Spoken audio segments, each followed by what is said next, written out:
It's your boy Face from Flight School TV, and I'm honored to say, man, I'm sitting here with my good guy Vic Lloyd, man. It's an honor and a privilege to sit here with you. Yes, sir. I appreciate you, and I know we started a little late, but I appreciate your patience, man.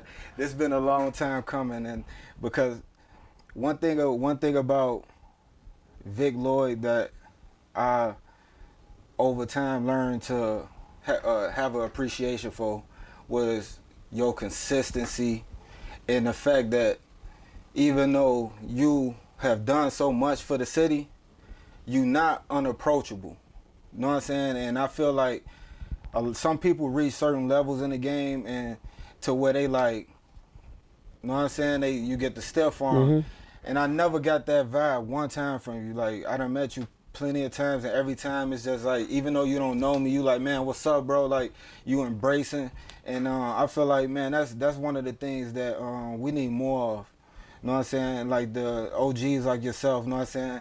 Like I would like to call them and other people the OG sensei of Chicago, you feel me? Like that's this man right here. And if y'all don't know why, y'all about to find out. But I just want to start off with you telling your story, like, who is Vic Lloyd? Okay, sure, that's, let's figure out. All right, so I was born in Chicago. I lived in Chicago to the time I was 3 years old. My mom and dad split, so I ended up living in Topeka, Kansas for some years. I moved back to Chicago at like age 10. But I was always in Chicago every summer visiting my family that's here. How I was. I stayed in Vegas for a little bit in California, and I was back and forth during the summer. You know, so that was kind of the thing that I feel like probably like kind of cultivated me a little bit, because I grew up in like a rural setting and then also a city setting. So I got kind of the balance and kind of got the idea of how to deal with a bunch of different types of people. Personality. So, yeah. So, you know, I moved back to Chicago. My dad lived in Inglewood.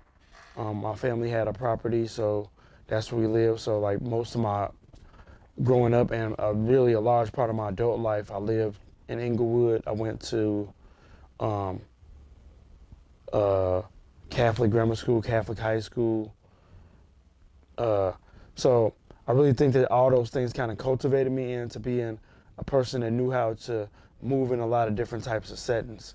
Like by me being from Inglewood, I knew how to be in the streets. Right. By me going to private school, I knew how to go kick it up north to downtown. Change your lingo to sound, you know what I'm saying? Yeah, so I knew how to do everything. And then like I always was the person like, you know, because my crib was the hangout spot because I had the basketball hoop in my backyard. Right, so everybody in the neighborhood came and messed with me. And, you know, I was always, you know, a little bit different because I had that little cultural mix of, you know, understand a couple different lanes. So, you know, even back then I always dressed a little bit different than everybody that I kind of grew up around. You know what I'm saying? So I was always like, you know, the eyeball. But it wasn't the eyeball that people didn't mess with. It was just like, oh man, Vic doing this thing. Yeah. Right. And see, like that, you having that sense of individuality early on say a lot about your character, because especially back then, like before the internet, it was more so like I had this conversation when I was in New York with Ron from Colt. Okay. And we was talking about how back in the day it was a time where you can almost identify a person where they from just by the way they dressed. And once the internet came, it blurred the lines. Well, the internet really what it did is it popularized groupthink, where everybody thinks the same and everybody wants the same thing. Everybody feels like they're kind of left out if they don't have such and such. Right. You know, back in the day, you actually went to a store and you bought something because you liked it. Right. Or you saw somebody you looked up in your neighborhood with it and you aspired to have it. It wasn't kind of like, oh man, everybody's on the internet, everybody's saying these shoes coming out this week, and you feel like if you don't have these shoes, you're missing out on something. Yeah, like you a lame or you, yeah. You know what I'm saying? But and that's what I want to get to that further in the interview, but I don't want to skip too many steps because I really truly, like, this is one of those moments where I really truly am intrigued by your story. So around the age of 10, you moved back to Chicago. Back to Chicago, yes. And then At what point in time, I mean, you just said that you always had your own sense of style and Sense of style. Never knew I was gonna be in fashion. Never even thought of a thing. Like so, the first thing was I was an athlete. I played basketball, I played baseball. I got into a car accident when I was 17. Somebody ran a stop sign and crashed my car, so I messed my knee up a little bit. So I had to go to rehab for like a year. So it kind of like allowed me to kind of focus on like other things that I had interest in. Right. Cause I couldn't play sports for like a year. So that's when I got in heavy into music. I didn't really know it was gonna be a thing, but I started producing, making beats, messing around DJing, but wasn't really trying to be a DJ. It was just kind of a thing that I was just trying to learn where you fit in and just trying to do something. Right. Yeah, so I ended up meeting, one of my friends I went to high school with. We linked up with, who's like my best friend now, Mike Hundreds, and his couple of buddies, and we started a group called, it was called The Arc. Super hip hop shit, art, rhymes, knowledge. Yeah. And so, but that was like a real short-lived time of us having that group. So we had some mentors, and they introduced us to these other guys that was making music too. So we started this like whole like Wu-Tang type collective called Usual Suspects. So was you ever like the rapper, or you was always? I was a rapper. Okay. So I was a rapper. So our Usual Suspects was signed to an independent record label called Planet 11 from Chicago. Like, so we did stuff, like we went on like a little tour, we did some college tours, we opened up for some big bands, we did our things. But the thing that I tell everybody about music and anything when you're doing it with a group, it's an ego thing. Yeah. And so the group had 8 egos in it. And although my whole thing is I never wanted to be a solo artist. I was cool being in a group. But other people, so egos, so that kind of just fizzled out. Right. You know what I'm saying? So that fizzling out is like kind of the time that I found Leaders. Yeah. Leaders had only been open for like 6 months.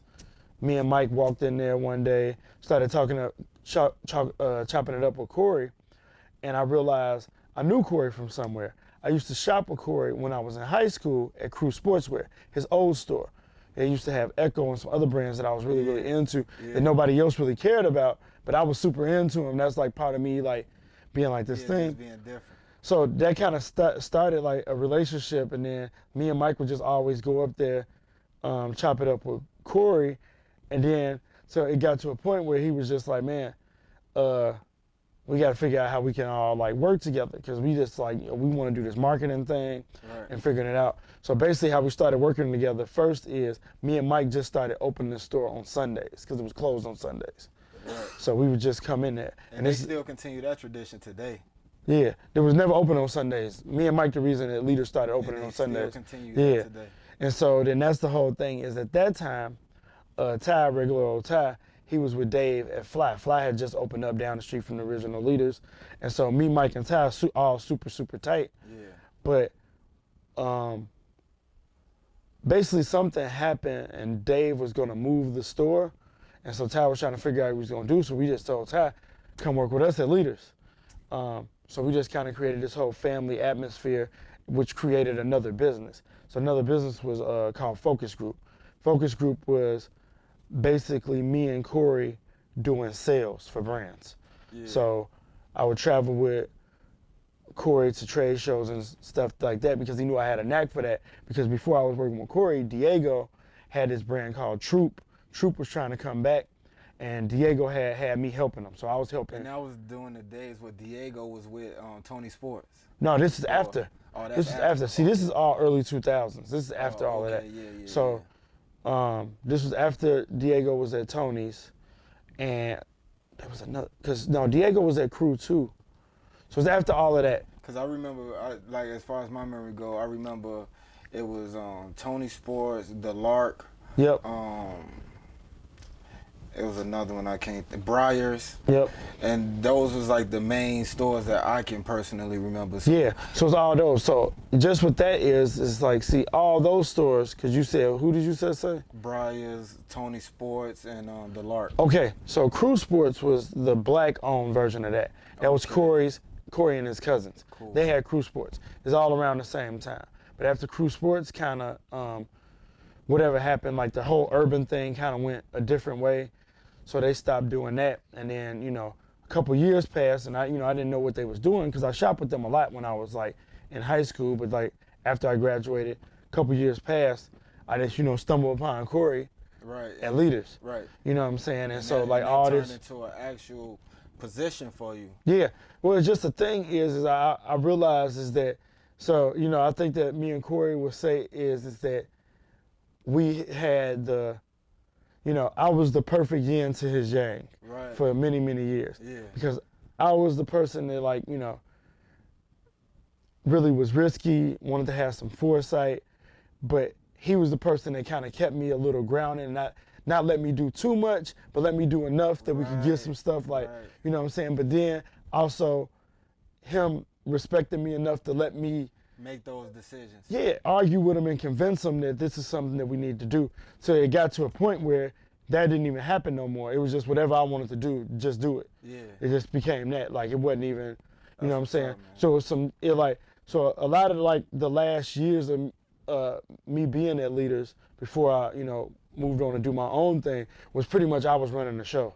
Yeah, but see, as you telling this story, like what I'm picturing in my mind is a beautiful thing because it's a group of black men coming together. Yeah, and that's how everybody, like, you know what I'm saying? Everything that we got going on, kind of festered and grew out of, us being able to be a cultural hub that can house things and also inspire others too. Yeah. That was the whole thing. It was unheard of. Y'all was actually leading. And it wasn't just in Chicago too. It was the Midwest. It was the whole Midwest. Y'all was actually really leading as far as like even if we just separate the fashion thing, like y'all was really in my opinion, y'all was setting the standard for what we could achieve if we worked together. Events, like, you know what I'm saying? Events in stores, doing like actual activations with companies. Like we're the first brand in Chicago to do an event with like Complex Magazine. Like, you know what I'm saying? We like, there's so many things that kind of set the bar for like what kind of looked at as like the norm now. Like these was things that was happening that didn't exist. Like even when we was doing the Leaders block parties and all of that stuff. Like, you know what I'm saying? People gotta understand just that. Nurturing, developing talent. Like, giving people a shot. Yeah. And that's why your story, along with Corey's and a few other people that I got in mind that eventually I will sit with, that's why it's so important to me, because y'all actually, whether the young generation understand this or not, y'all actually laid the foundation, and we actually standing on y'all shoulders right now. And I want to say, thank you for everything y'all did, because that, and I mean that, because y'all might not, like, you might not look at it, you might just look at it, man, we was just doing our thing. But if you look back and you look at what y'all was really doing, I mean, the whole thing, it was a group of black men coming together and making things happen for the city. Yeah, I think one of our biggest things is that we wanted to do it for Chicago, from Chicago. We never wanted to leave. Right. You know what I'm saying? That's why, like, it's like kind of like a fraternity, like, you know what I'm saying? Exactly. We don't all hang out like we probably used to, but it's like, it's a fraternity of, like, we used to do this. We used to, get into fights, going out, wearing the stuff that we wore because it was different and people didn't understand it. It's crazy. Like, you know what I'm saying? We can go to a party and 1 million people gonna say, oh man, these the guys, the reason I dress how I dress. Yeah. Like, you know what I'm saying? Yeah. They was doing this Y'all like was when. really leading the way. Yeah. And it's just, it's just a really, really cool thing. But I take things and really don't look at it as people owe me anything. You know what I'm saying? I did all the things I did because I wanted Chicago to be looked at as a world-class city and be respected on the fashion side from a boutique standpoint, from brands wanting, we created that thing with Leaders where brands wanted to be in that store. Like brands would reach out and want to, like, whatever they had to do to be in that door. So how long did you stay with Leaders and y'all was doing y'all thing? 10, 11 years, I would say. And a lot of people don't realize, but in that time frame, y'all was doing like sneaker collaboration. Yeah. Y'all was doing like y'all. I think Leaders had a Nike come out. So we did Reebok Reverse Jam, Red Line, Blue Line. That was like how that was. Then we did Adidas Forum. Brown. One shoe was a brown colorway and a red colorway. And then we did the Nike collab, which was the Huarache 2K4 or 2K8. And that was limited. That was friends and family. That was only like 24 pair. But yeah, we're creating those sneaker collabs and really just doing something that, you know, really hadn't been seen in this scope. So those are pretty cool things. Yeah, that's like, man, that stuff, I say that so people, my younger viewers can understand the gravity of what was going on, you know? Yeah, no. I mean, that we talking about a moment in time where it's a group of black men making Nike collaborations, Reebok collaborations, and you know, you see it more often now, but that wasn't a thing back then. No, it wasn't, because people really, things were so New York or LA centric that people really didn't value the middle of the country and, like, you know, the things that were happening there. So that's really what that time at being at Leaders was about, was really cultivating not only Chicago, but the region, the Midwest region, into other people to opening up stores and supplying stuff for the sneaker and streetwear culture. Right. Because it really wasn't like prevalent. It was non-existent, really. So when you like the music thing had pretty much slowed down to almost a stop, and you started doing the fashion thing with Corey. But did you still do music now and then get back? No, into so the we music? started a new group. So me, Mike Hundreds, Tony Banks, Jeff Jones, we started a new group called the Boardroom. So this Boardroom was like right along with why we was doing Leaders, like the Rise of Leaders, Rise of Boardroom. But it was just the same thing again. It's like everybody didn't want it the same thing on the music side. So it just kind of fizzled out. Like we had our own studio. We had, you know, everything. We were selling out shows. Joe's on Weed Street, Subterranean, Double Door, all these places. We was doing all these shows in Chicago, selling out. People, you know, love to come see us. Like, so you know. when you ended up with Leaders after the music, you were still you did another group thing. Yeah. That didn't pan out the way you would have planned it. No, it was just like, by that time, it wasn't like I wasn't doing music like people do music right now and they expect the end goal. At that particular point in time when I was doing music, I was just doing it because it's something I like to do. Yeah, I didn't have like I wasn't trying to be like, paycheck. man, I wasn't trying to get like a deal. Like you know, me and Drew from Fake Shore running joke is Boardroom is the group that started Fake Shore Drive. Like, you know what I'm saying? He saw us perform opening up for Twister at I can't forget the liquor company's event, and he was like blown away. He's like, man, y'all opened up for Twister, y'all blew him out the water, like type of thing. Is like what y'all got going on. He was like, man, I'm starting a blog about hip hop. I'm gonna reach out to you so you can send us music. And we sent.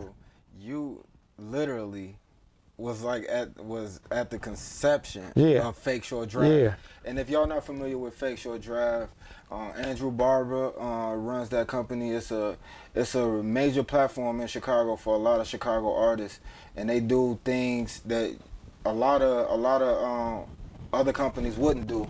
They shine a light on new talent that's coming out the city, and they play an important role in the music scene in Chicago. So if you don't know about Fake Shore Drive, make sure that you get in tune with them and follow their movement, because they is very in tune with Chicago and have been for a long time. Shout out to Andrew, man. Keep doing your thing, bro. Yeah, so that's like the culmination of a lot of things. It's like, so okay, Fake Shore Drive is coming up. We got this group Boardroom. We doing these shows. We getting some good steam. It's like traction, but it's just different because all the eyes wasn't on stuff how it is now. The internet wasn't a tool like it was at that particular point. Of course, the internet was around, but it wasn't like, man, it's like, so we doing all this traditional way, like selling out shows, passing out flyers, like people like, it's not necessarily, we actually making CDs and like, you know, still. Yeah. So that was like I feel like it was a good marriage between the music and the fashion, because us doing that made so many artists, Chicago artists and either artists that came into town, like want to like see what we had going on. Right. So how did I'm trying to think which moment do I wanna go to.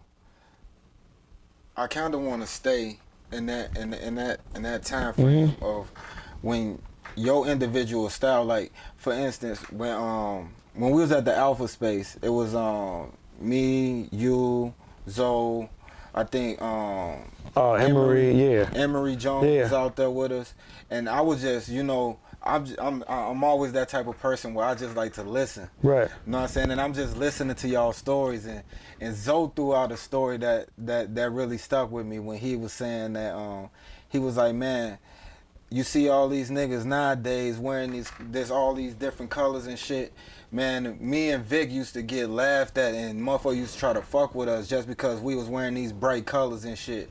So can you speak on how the times was then?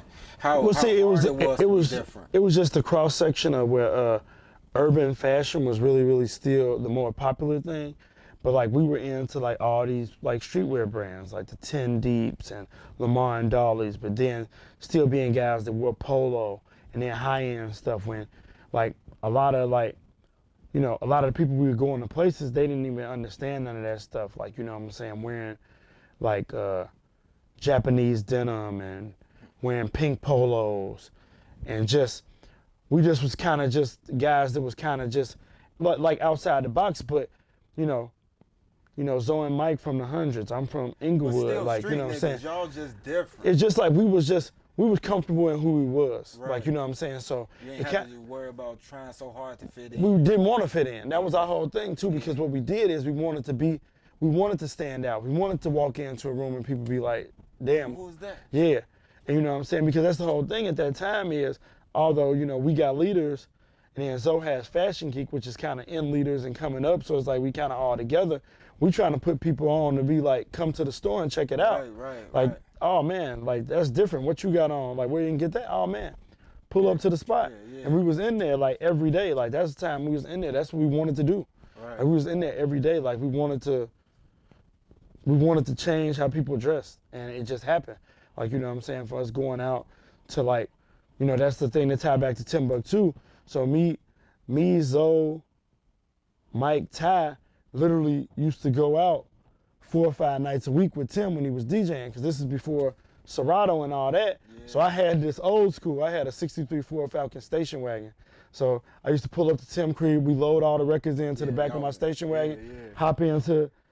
Sometimes we all hop into my car, but sometimes we'll take my car, and Tim had a Land Rover. So sometimes we take both cars, and we just pull up to the spots. I'll help Tim bring his records in. Shit. Help him set up, and then we partying all night, you know what I'm saying? We in there different. Yeah, so like what started happening is all the women started paying attention to us, liking what we had on.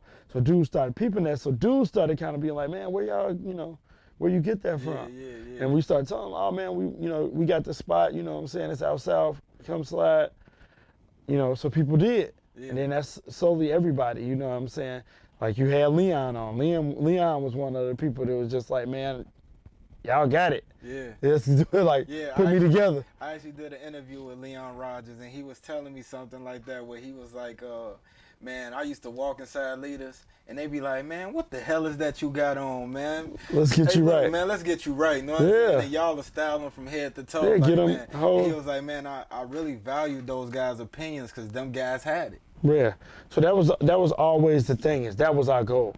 Wasn't to really people looked at it like, man, y'all trying to, it wasn't to put nobody down, we wanted to put you on. Right. Like that was my whole thing, is let me put you I know you've been doing that. But let's do this. Let's check this out though. And that's exactly how we try to keep it, like put people on. So when you actually ended up working with leaders and working with Corey, was that the moment where, I know you as far as fashion go, you had your individual style already, but is that when you learned a lot more as far as like the retail side of business and how to come up with these designs and actually get them from your mind to actual sample? Yeah, that's pretty much what it was. It's like, it's basically like the thing is like, before you, like just think about before you started doing this, if somebody would have just gave you cameras and all of that and say, hey man, do what you want. Right. You got the tools now. So now you got to figure out how to use the tools. Right. So that's basically what it is I had the tools. Like I could make whatever shirt I wanted to. I could make whatever hats I wanted to. I could pick up whatever brand I wanted to. And it's just started allowing me to build all these relationships of people being like, oh man, like, and bringing something into the city that wasn't here. It was a lot of merchandise and a lot of brands that, because at one point, me and Corey was talking the other day, and at one point we carried, between footwear and apparel, 80 brands. That's unheard of, like nowadays. Nowadays, a store wouldn't even think of having that many brands. Right. But it was so much stuff that we thought was cool that nobody else was carrying. Like, especially not in Chicago. And then like not even in the Midwest. So it was like, we had like out of those 80 brands, we might have had 40 brands that we was the only store carrying it in like 13 states. And how did y'all discover these brands? By going Go to the trade shows. And like Agenda, Magic. Like that's the one thing is Corey allowed me to be a real buyer, like a real actual buyer. Like I'm going to trade shows and I get to find a real brand. Not a buyer that's doing upkeep, which is just going to do business with brands you already doing business with and picking. It's like, no, go out here. It's like, oh man, okay, this season, Vic, go out there and let's try to find like 3 new brands to try out. Like, you know what I'm saying? See what happens. You know, we're going to hit them with some script, you know, so they give us the brands and we're not going to pay that much. But because like our other thing was too, we knew if we carried the brand and leaders, all these other stores that start popping up around the Midwest, they was going to start reaching out to those brands. We knew it. Like without question, like it's kind of like a celebrity right now. If you see this, if exactly. you see Kim K wearing whatever, you know, everybody gonna be like, "Damn, what is that?" All right, now we gotta get that in our store. Exactly. So leaders was just basically like influencer early. Exactly. So they'd be like, "It's in leaders," and oh man, so like one of our homies that had a store be like, "Oh man, y'all got such and such. Is it selling?" I'm like, "Man, it's selling. It's flying out." And they'd be like, "Oh man, okay, you got the rep's number?" Like, "Yeah, huh?" Whoop. And I hit the rep and be like, "I got such and such calling you, told you." You know what I'm saying? Because that was our whole thing is we wanted all the brands we carried, they had to give the staff clothes and they had to give us terms. Like, you know what I'm saying? So it's really, really, really like just like what everybody tries to do now, we was doing then, but it was actually being effective. Can we just spend just a little bit of time just in the entire experience of attending these trade shows and finding this stuff? Because this is something that I don't think a lot of people will understand now. I mean, it's still companies that go to Agenda and Magic, but for the majority of people like our casual viewer, they might not know like what is Magic, what is the trade show Agenda, like what is that experience? So the experience of that is, I would almost think of the reason you put somebody who's never been to a trade show, think of going to any sort of convention for like anything. Complex Con or Comic-Con, anything. So it's basically a place for clothes where brands can show their stuff off, but it's not for the public. This is strictly for buyers from companies to come check out the new stuff. And then also like media would be there to preview stuff and like that. It was really truly an experience for retailers to go out there. And like I caught early in my career, I got to catch the end of the heyday of it when it used to be crazy. Puff Daddy party, like, you know what I'm saying, Jay-Z party out there, like, you know what I'm saying, huge parties, and free liquors. This is not just like, oh, we throwing a party. This is like a after party for the trade show. After party for the trade show, exactly. Wow. Like, you know what I'm saying? That's how, so if you don't understand, that's how big it was. It was kind of like after All-Star Weekend. So it's like being, imagine if this is basically people that make clothes All-Star Weekend, basically. Because that's what it is. You pull up, you work all day, and then at night, we're partying. We're doing it again the next day. Up at 8, getting breakfast, heading to walk the show all day, then we partying all night. That's what's up, man. You know what I'm saying? It was like, that's when like retailers and brands like developed, like it was rock stars.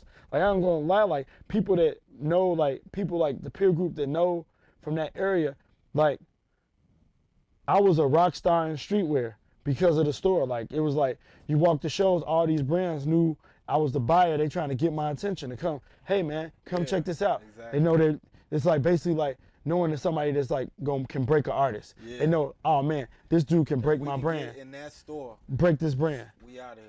Man, if I can get this dude to listen to me for a second, we can possibly get into the store. And actually, that's how I felt when I was talking to you. I'm like, man, if I can just get this guy to just listen to me for a minute, I know man. my show just gonna take off. It's gonna go to the moon, chilling, man. We like, out of here. No, it's like, because that's always the thing, man. I always wanted to, like, you know, pay it forward and pay it back. Yeah. You know what I'm saying? A lot of people, you know, just worry about them, and that was never me.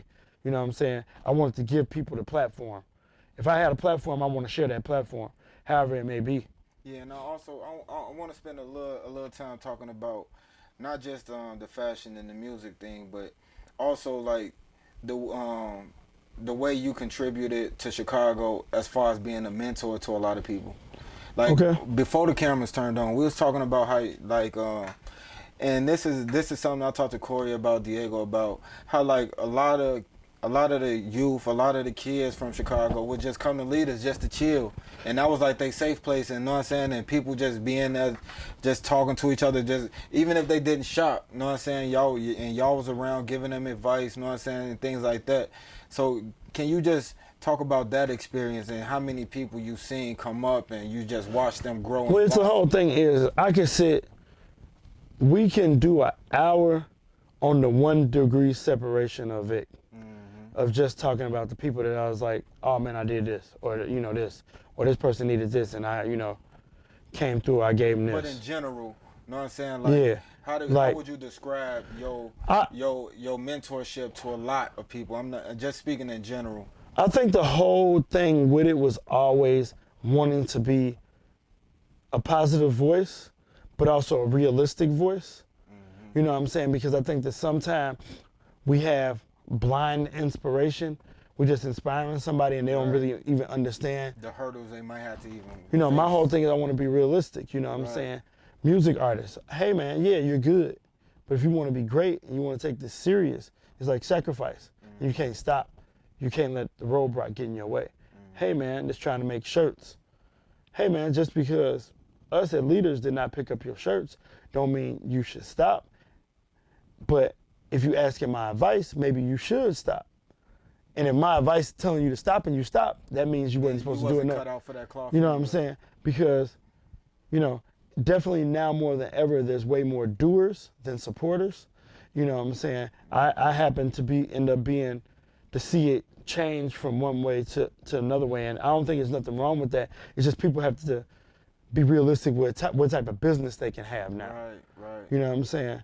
When I was coming up in it, like, our goals is, I saw all these companies, Shine John, Fat Farm, Fubu, Mecca, these became $300 million companies. Like, these are companies. Like, people don't have, you can't look at this business now and be like, that's what I can achieve. Right. Because it's not enough space. It's a whole different ball game. Yeah, it's not enough space in the market. Like, the space is kind of crowded. So you got to be creative, you got to move fast, you got to change, you got to have a couple other things going on. You know what I'm saying? So that's kind of how I always kind of talk to people and let them know is don't be so stubborn to be stuck in one way or one thing. Figure out what you really, really want to do. Yeah, and the reason that I really want to bring that up, because so often that we have good guys like yourself, and people will focus on the accomplishments and focus on the money, the materials, but don't realize the most important thing that y'all probably done was be leaders and examples for the next generation. And I couldn't do this interview without pointing out that fact. You know what I'm saying? Because you, Corey, Diego, and I mean a few other guys, to like Dave, Jeff, you know what I'm saying, V-Dot, like y'all are all good guys, and y'all are open to the point where if somebody come in, y'all embrace them. If somebody got a question, you'll answer it honestly. You know what I'm saying? And it's so many kids in Chicago specifically that's dealing with issues where they don't have that type of male in their family. So a lot of the youth growing up looked at y'all, you know what I'm saying, like, man, them the OGs, but not OGs as these the old heads, no, like OGs in the true sense. You know what I'm saying? That'll give you advice and lead you on the right path. Yeah, so the whole idea with that was really always, even from leaving Leaders and having Fat Tiger, is always being able to create safe places.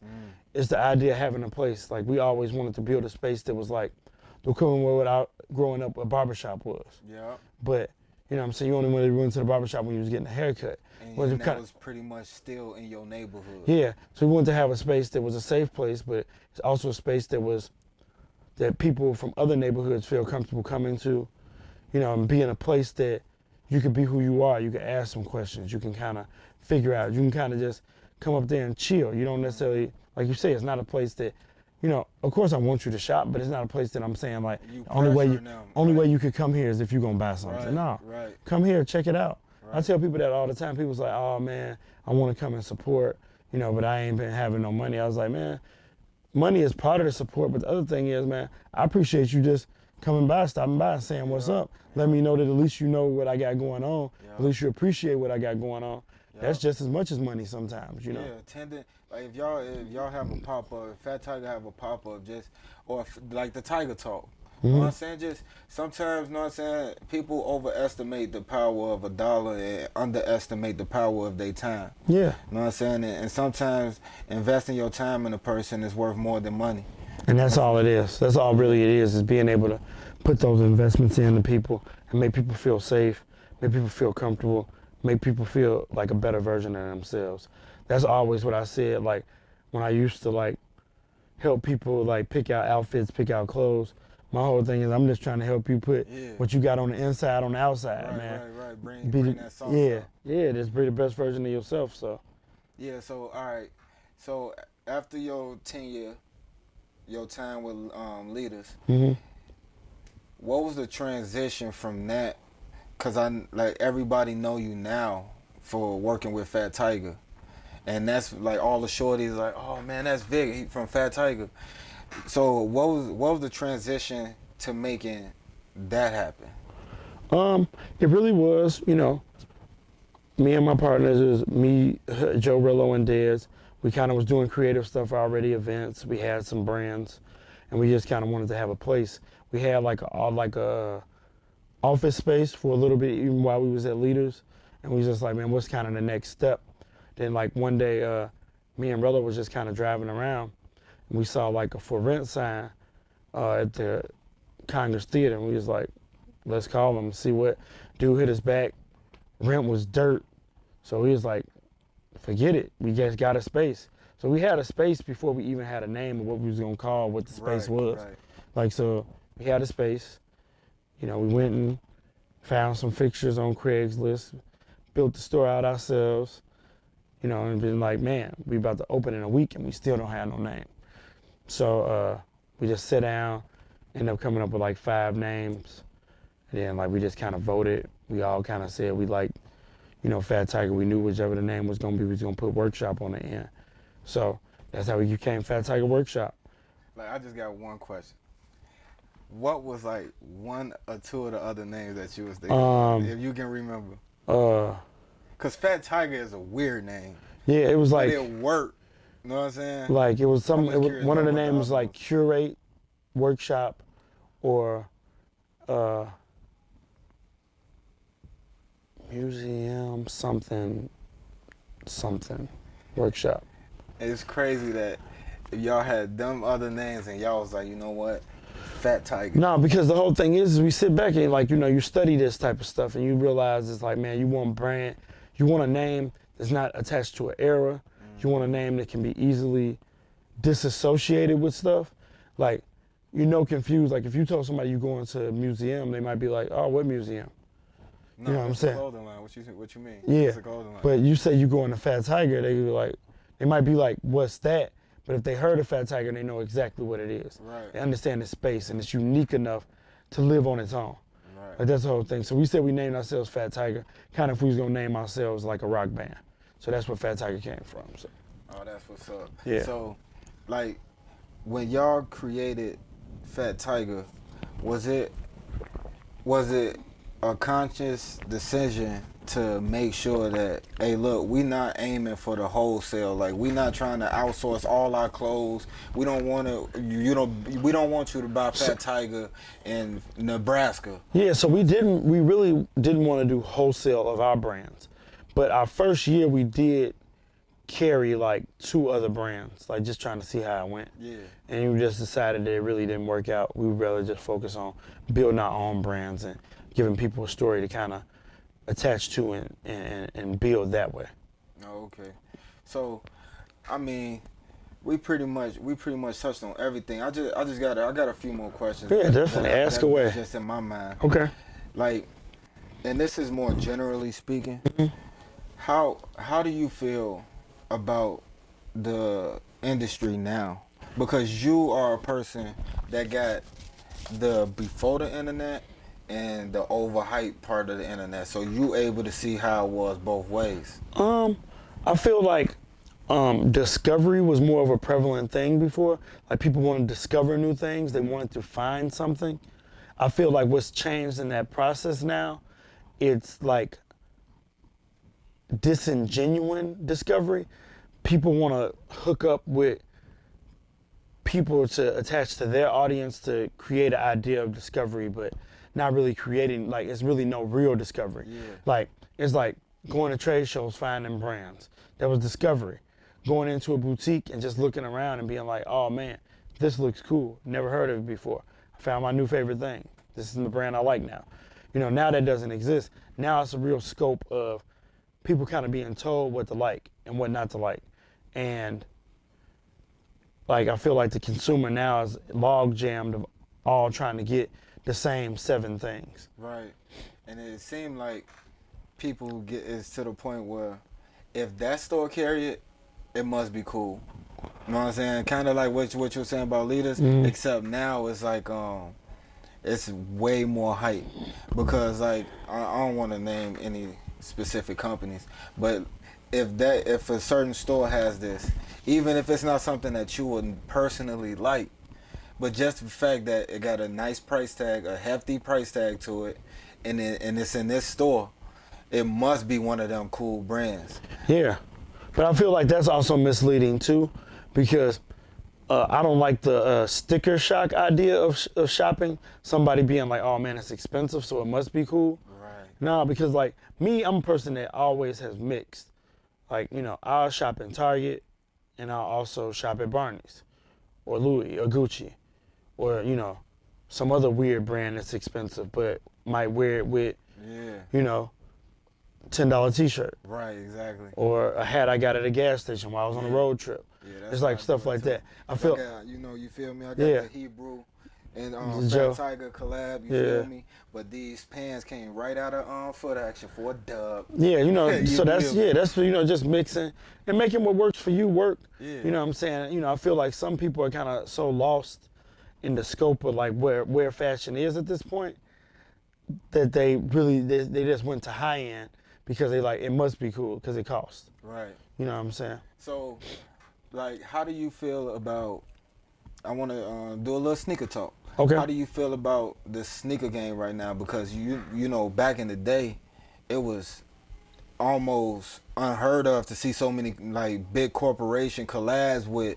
you know, such streetwear brands and rappers. Mm-hmm. That was like taboo in a way. You know what I'm saying? Like, I think I was talking to Tony Fernandez from Tony Sports. Right. I was out there doing an interview with him, and he was saying the guy that did a collaboration with Rockefeller with Jay-Z back in the day lost his job for that. Oh, it was either the Rockefeller or the Wu-Tang. It was one of them. He did a sneaker collaboration with them and lost his job for it. Something Greer, I think. I gotta look it up. His last name Greer. I'm gonna look it up. Fact check me. But back then it wasn't like, that's why when Kanye did the Nike and then the Louis Vuitton sneaker deal, that was groundbreaking. And a lot of people don't understand the power of that moment. That was a powerful moment. Yeah, it's a lot. It wasn't like, you know, doing sneaker collabs was like a thing that people really didn't talk about. And like, also the sneaker game really wasn't about these high-powered releases like it is now. It used to be like you just go to a store and you just buy what you kind of like. Yeah. And you kind of like, we in Chicago, so Jordan's always sold, but it wasn't like this weird thing now where it's like, oh man, you gotta call somebody and put a ticket in and sign up for an app to get a shoe. It's kind of like, if you knew it's a shoe you liked, you just really had to figure out who was gonna have it and can make you a move to get it. Right. It wasn't like, and I feel like that all kind of damaged. And then like the resale game is such a prevalent thing now that, people, feel like they're trying to make a career out of reselling. So it's like genuine moments in sneakers happen few and far between now. Everything is generated for a moment now. Yeah. Like sneaker releases aren't just like, oh man, let me go to a store. Oh man, I like those shoes. I want them. Yeah. It's almost like having like a love for a certain drug where you get that first hit, that first pull, you like, whew. But then like your high come down and you looking for the next high. And that's what I think like the sneaker game is right now. Is just like you got that shoe that week, you hyped up that week, but then next week it's another release. Yeah, I keep on saying it's also the group think of it is everybody feel like they got to get that shoe that came out. Right. Me, I shoe shop on the shoes that go on sale that people don't like. That's my whole thing. Like I like the stuff that other people don't like because now I feel like that's a way that I can kind of be the only person with stuff now. Right. Because like the stuff that like is hype every now and then be like, oh man, that's something I want it, I'll get it. But even if that type of stuff, I won't wear it no time soon. Right. Like the new shoes that I wear are shoes of the stuff that I realize other people don't like. But like the Heat, I'm gonna wait. You catch me wearing that in 10 years. Yeah, exactly. Then it's gonna be rare again. Yeah. That's what's up. So, I mean, I got two final questions. One of them being, how do you feel about the scene of Chicago right now? From like you just laid out y'all early days of putting in work out here and how hard it was for y'all to get some type of respect for the city. Right. How do you feel about the scene of Chicago right now? Well, I feel like from the outside looking in, Chicago's very, very respected now. I think that Chicago has proven itself over those years to be a world-class city that outside companies want to invest $1 here now.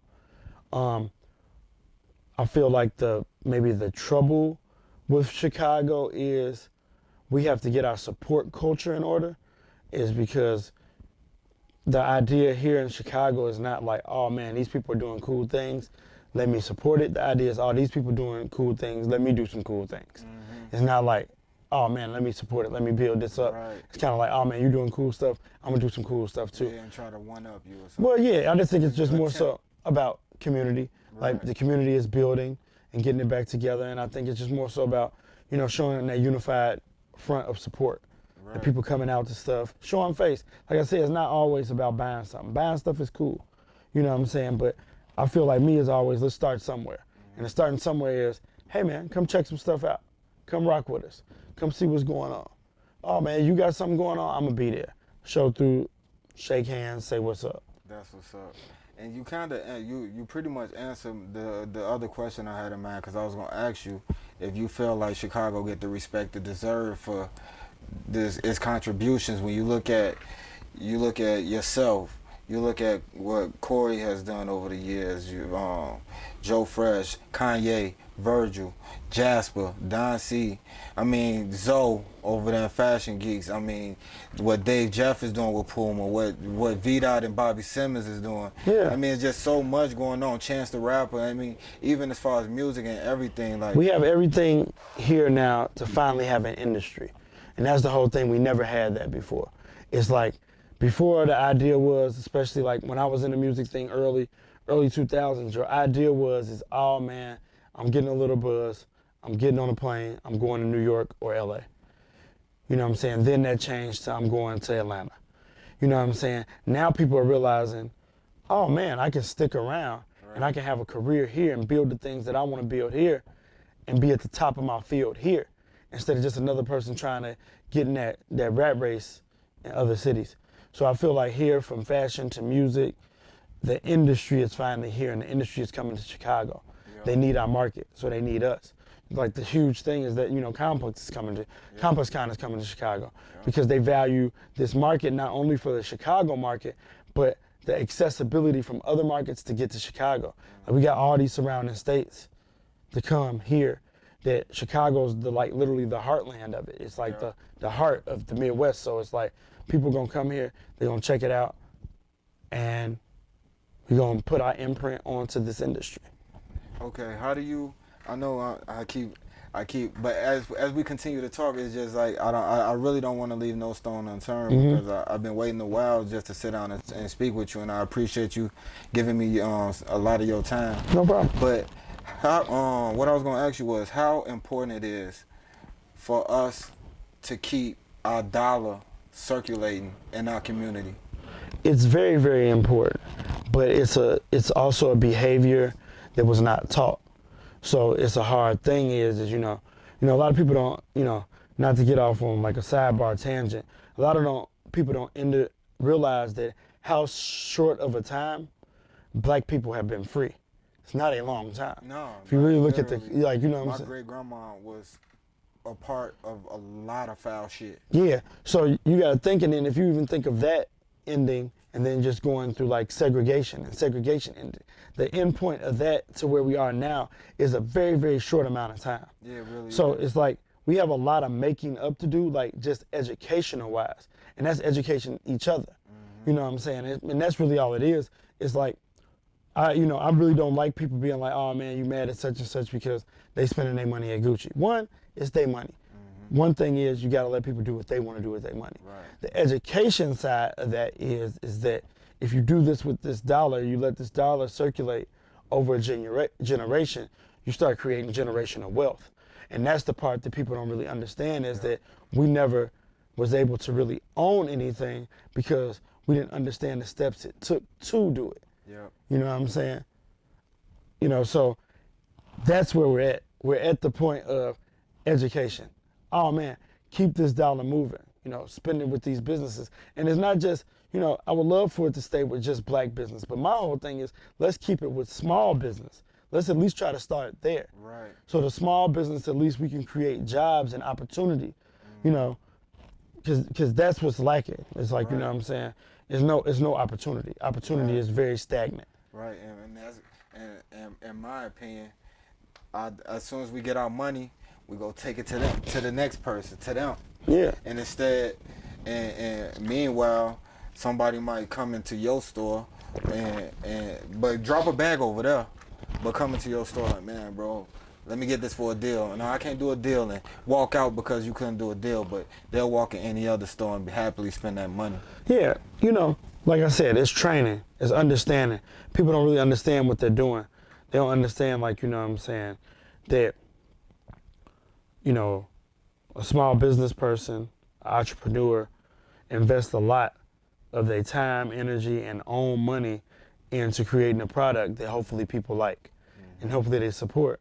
So then the entrepreneur can take care of their employees, their family, and other things. So it's not like just a one-way street. Right. Like people feel like, man, I'm coming in and spending this $40 for this T-shirt, and they think that $40 goes straight into my pocket and that's it. Right. Like, oh man, all you doing is putting that in your pocket. It's like, nah, man, rent, lights, gas, right, payroll, and employees. Cause one thing, like just to speak on Fat Tiger and what's going on now is that when you walk into Fat Tiger, you see people that look like yourself, and you see a welcoming atmosphere. Yeah. So why wouldn't you want to spend your money in a place like that when you know your dollar is really appreciated? And that's also the thing is, go to people that's probably your cousin and from your community. You know what I'm saying? Yeah. So that's the other thing that we try to do is we try to be very, very price conscious too.